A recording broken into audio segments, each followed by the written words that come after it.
최근에 아들과 함께 독서 후기를 나누는 시간이 있었습니다. 이안 머레이의 조나단 에드워즈 전기였습니다. 미국 역사상 가장 뛰어난 신학자 그리고 목회자, 부흥사로 평가받고 있는 그의 빛나는 삶과 신앙 그리고 가족사에 대해 많은 이야기를 함께 나눴습니다. 그 중에서도 아들이 가장 감동받은 내용을 저에게 이야기해 주었는데요. 그 포인트가 좀 의외였습니다.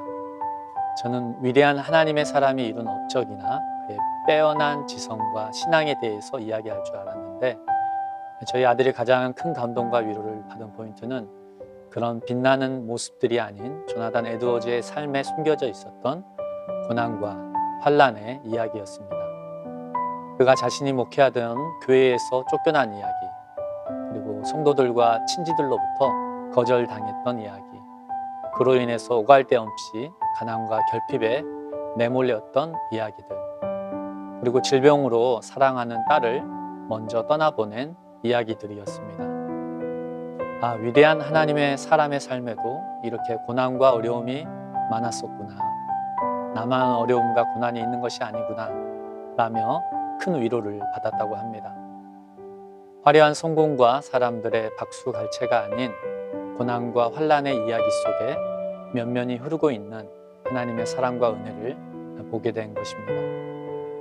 시편 34편 19절은 의인은 고난이 많으나 여호와께서 그의 모든 고난에서 건지시는도다 라고 말씀하고 있습니다.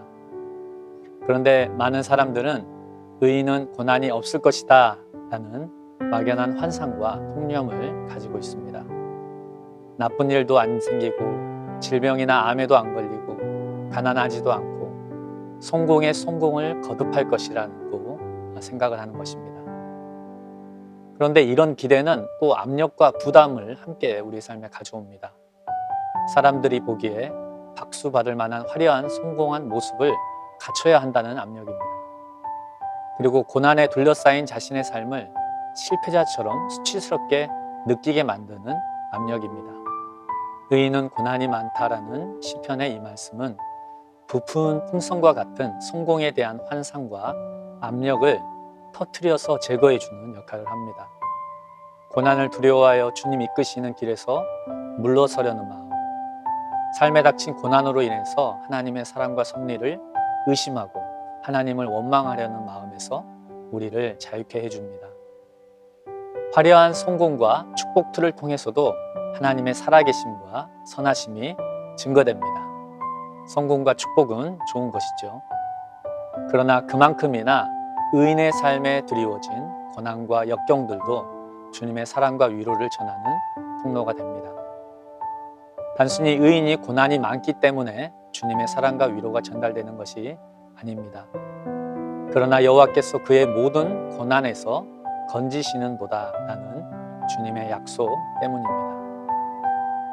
성도들이 통과하는 수많은 고난 속에서도 하나님께서 그들과 함께 하시고 그들을 위로하시고 피할 길을 열어주시고 악을 선으로 바꿔주시기 때문입니다.